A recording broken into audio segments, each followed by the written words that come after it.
Om Shanti, everyone. Welcome to Your Next Normal. I'm your host, Sister Dr. Jenna, they call me, but I'm just Sister Jenna. Today is about relationships. What a loaded topic. What a loaded topic.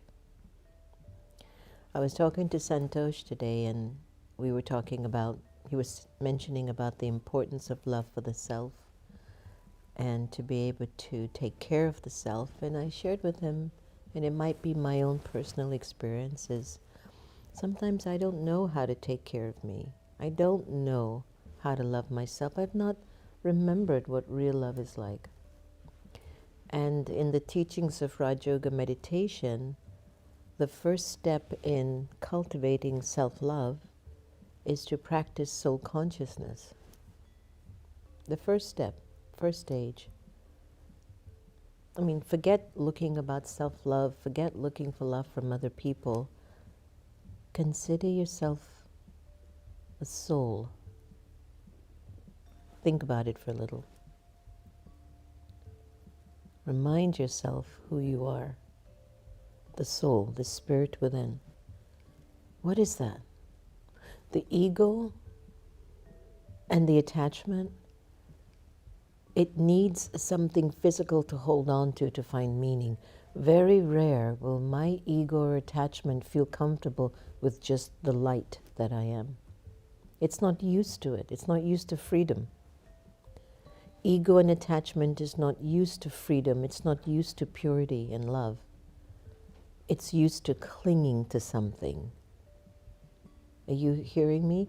It's used to holding on to something or someone. And when you come into your awakening on your path of spirituality, in the teachings of the Brahma Kumaris and Raja Yoga, the first lesson is consider yourself to be a soul. That is self-love. And 99.9% of us have no idea what that actually feels like anymore. Give it a try and see. Consider yourself to be a soul. I'm a soul. Immortal, imperishable, eternal. I've been on a journey for a long time. Many lives, many masters, many faces, many relationships, many ups and downs, ins and outs, loss and gain, traumas, victories, some defeats.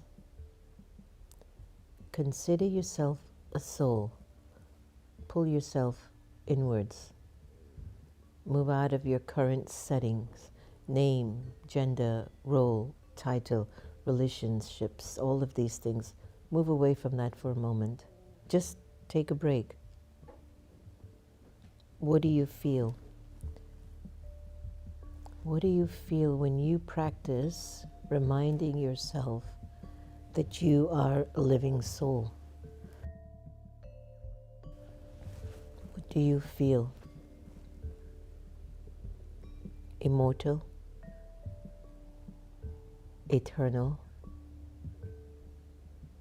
imperishable, infinite. You'll never die. You carry the recording of many lives, many times of being a master, and having many masters. Consider yourself a soul. Get back to the essence of who you really are. You are free.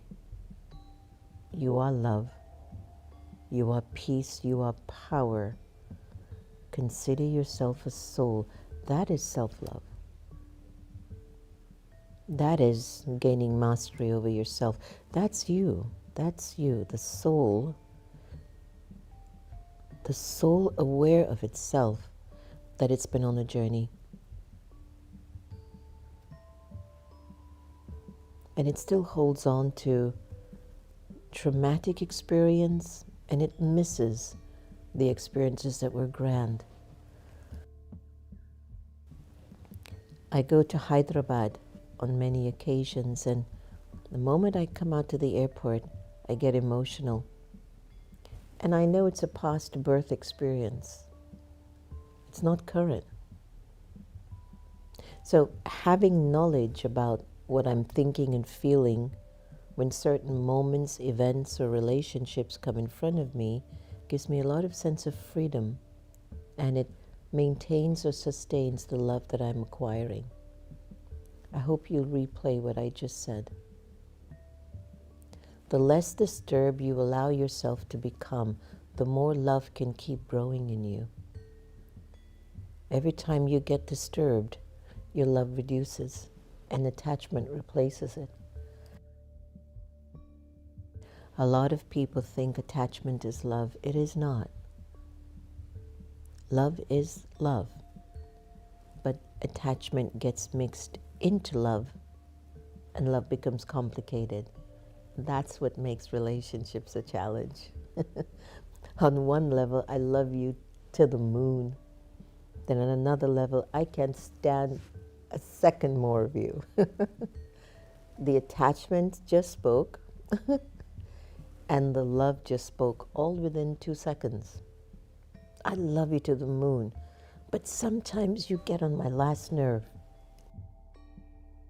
How many of you have been in your marriages or relationships and have been in that situation? So the reason why I started our show today on inviting you to consider yourself to be a soul, if you want to create relationships of happiness, you have to know who you are first.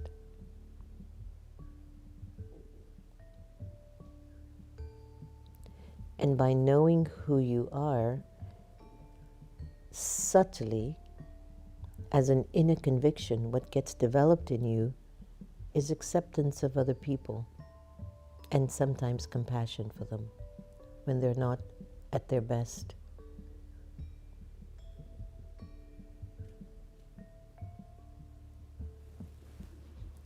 So give it a thought for a moment now. Let's say you spend an hour for the whole day at some point, whether it's 5 minutes, 10 minutes, 2 minutes, 30 seconds, 20 minutes, just cultivating the remembrance, I am a living soul on a journey, and at this moment, I'm experiencing wisdom. As you watch Next Normal, right? Wisdom is coming into you, right? So the soul is experiencing that. And whatever you're learning from the show, if you find yourself in a situation, maybe this point will emerge to protect you from losing love. Think about it. I am a soul, a living energy behind my I. I, the soul, am speaking to you through the lens of this camera. You, the soul, are listening to me through your ear, or you're watching me with your eyes. And at the same time as you're doing this, you are creating an understanding or an interpretation of what you're listening to and seeing. And that's all happening to you at a soul level, but you are using your 5 senses to have the experience. So let's pivot to a relationship. You look at your spouse, your friend, your colleague at work, your next door neighbor, your children, somebody connected to you. Your eyes see their expression on you. They said something to you. It gets recorded in the soul. It was loveless. You're not in soul consciousness now. So you're in body conscious interpretation because that's my child, that's my husband. How dare he or she, or that's my wife, speaks to me like that? What's happening in the country? They're like this, blacks are like that, whites are like that, Indians are like this, Nepali people are like this, Gujaratis are like this, Africans from Africa. It's so tiring, I tell you. And the more we invest in these limited beliefs about people, there will always be a conflict. Husbands don't live up to being husbands. They are not respectful. They're not providing for the home. They're not the saviors of the family. They've changed. Wives are not living up to being wives, staying in the home, cooking, cleaning, smiling, happy, keeping everything together. That's not happening. Children have way too many options without enough wisdom to select what they look on their phones and do with their lives. It's constant. Nobody seems to be connected to their truth anymore. Because of that, you're not going to have good relationships with anyone. You don't know who you are. And so what we do, we project on the other people with expectation, which is ego, with some attachment. You expect the person to give you something that you're supposed to give yourself. Of course there's a conflict, because the other person is also expecting you to give them something that they're not working on. And somehow the both of you can't do it. We don't have it to give. If you want to cultivate a relationship of happiness, pay attention to yourself. What are you thinking and why? What are you talking about and why? What have you chosen to listen to and why? What are you seeing and why? Are you able to see souls from the awareness that I'm a soul on my journey, I'm immortal, eternal, imperishable, and I will play my part as I'm supposed to here. I want to play the part of being powerful, wise, stable, happy, pure at heart. What's your role? What's your part? Are you living your life waiting for that person that you live with or work with to change in a way that your energies can be aligned? Are you waiting for the person to change? Or are you transforming your spiritual energy, and by doing so, the energy will automatically bring that alignment of energy to you? But do you have that faith? It will happen. Or are you still holding on to the old, thinking that something magical will come out of it? Yes, maybe at some point in time, many years from now, but it won't happen tomorrow. It won't happen in a year. If it didn't happen 20 years ago, why do you think in one more year it's going to happen automatically? You're changing, they're not changing. Not in the way that you want them to. So there'll always be a conflict. But if you want relationships of happiness, I invite you to pay attention to your thoughts, the things you speak, and what you do.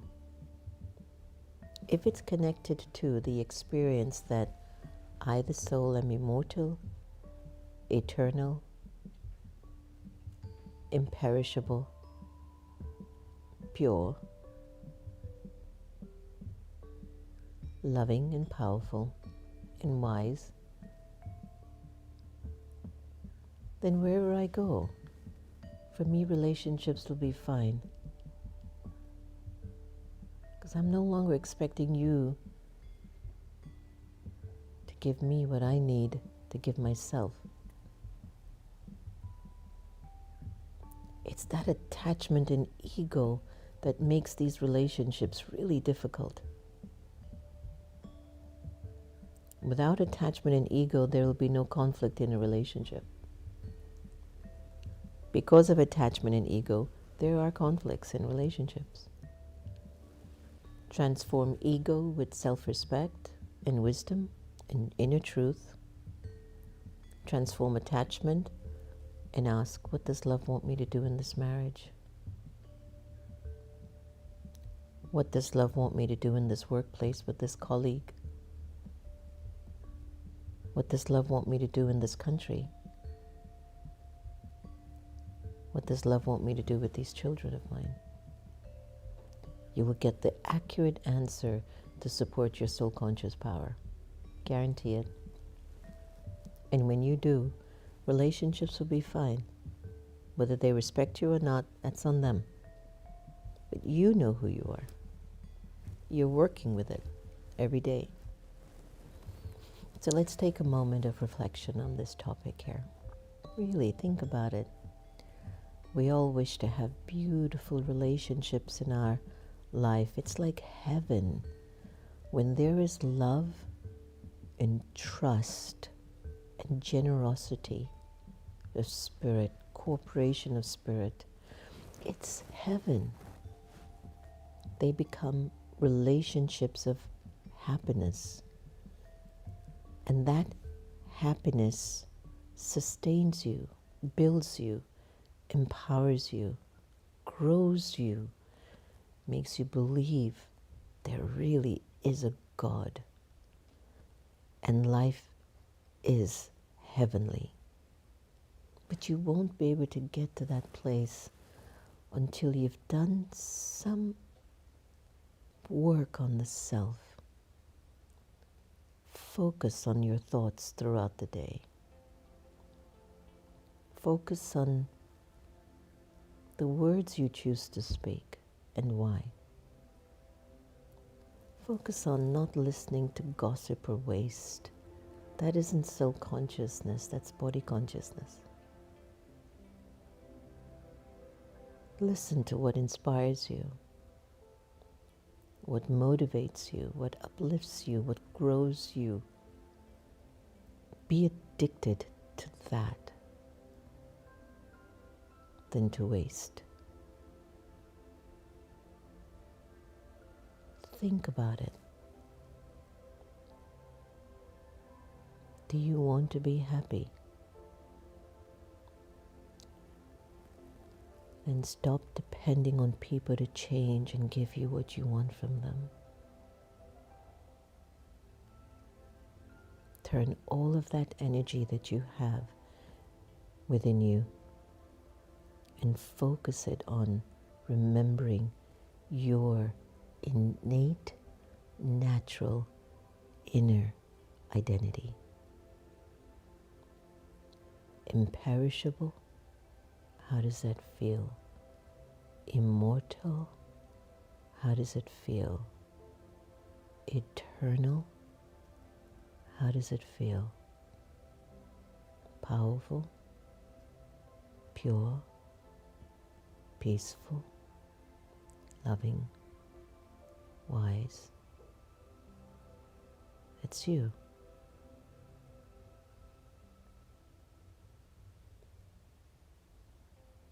Now you're in a relationship of happiness with the self.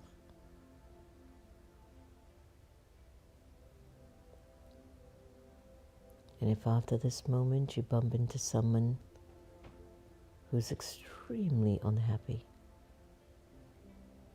loveless, maybe they're in a very egoistic condition,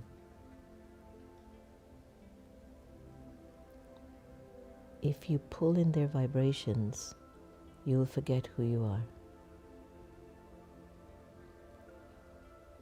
if you distribute your vibrations of who you are onto them, they just might begin to remember themselves. And you would have protected yourself. And you will maintain your relationship with the self that keeps your happiness going.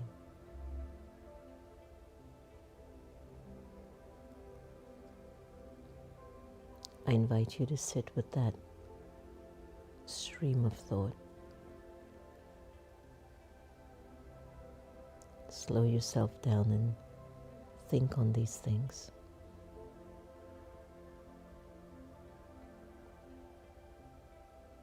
Your world inside and out of you will be different.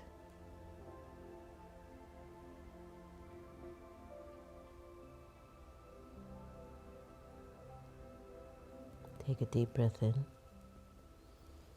Breathe out.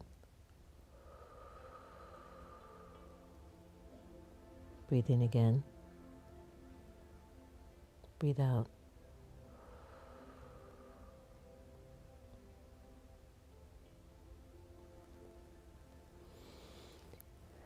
Very good. Now, every day, if you took care of yourself like that, don't you believe that you'd get a lot stronger inside of you? Absolutely. Absolutely. No doubt. Let's go to Awakened Intelligence and see what tools it has to offer us about building relationships of happiness according to the Brahma Kumaris. So it's creating relationships of happiness begins with spiritual self-awareness and understanding that all souls are originally peaceful, pure, and loving. So it emphasizes an inner transformation as the foundation of healthy, happy relationships. Here we go. Number 1, recognize the soul, not the role. Number 2, fill yourself first. Number 3, give, don't expect. Or instead of giving, I always use the word share, but don't expect. Number 4, practice purity, good wishes, pure feelings, highest form of purity. Number 5, keep God as the third pillar, or the main pillar. You, the other person, and God. Number 6, forgive and let go. Number 7, daily spiritual practice, essential. Become very regimented, very disciplined in your spiritual routine. Like some folks who are able to join Next Normal every day at 8 o'clock. It's a ritual. It's a discipline rather, not a ritual. But it's a discipline, and with that discipline, it keeps your mind clear and easy. Thank you so much. Wonderful. Number 8, be an example. And I think that's the best. Let us move to our beautiful Sister Gita effect and hear what words of wisdom she has for us.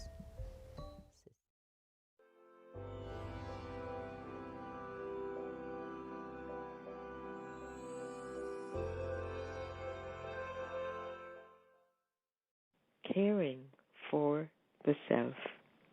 Wisdom tells me that whatever I do, for example, if I smile or interact pleasantly with others, or if I get angry, it all has an impact on my heart and can make me happy or unhappy.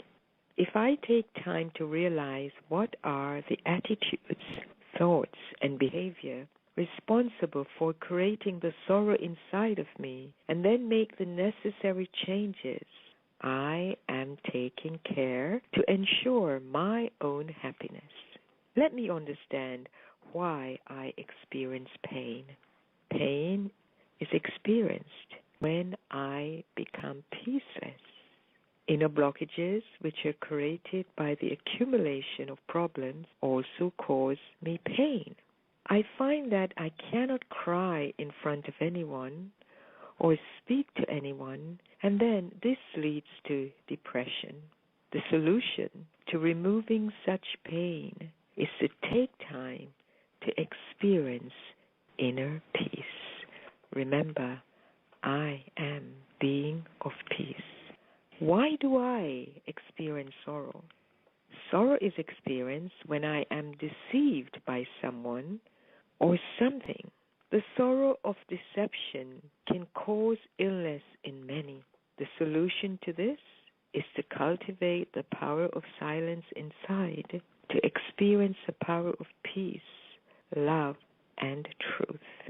This will cure all deceptions. Om Shanti.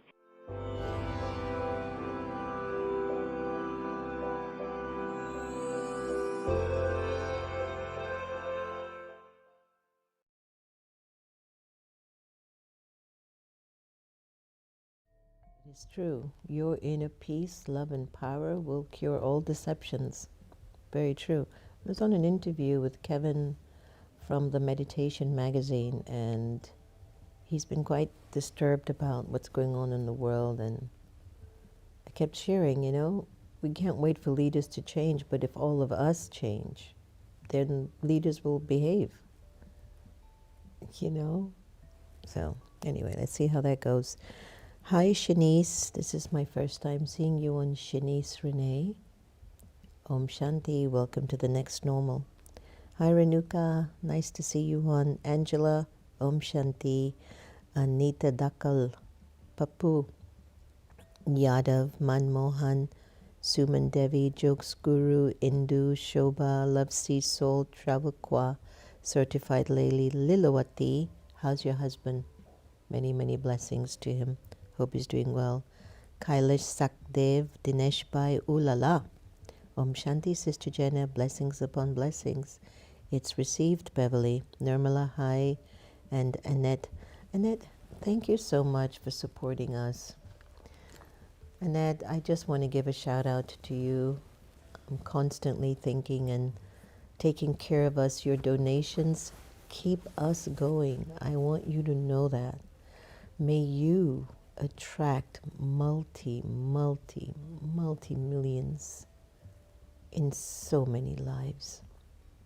Thank you for being very selfless and thoughtful and generous.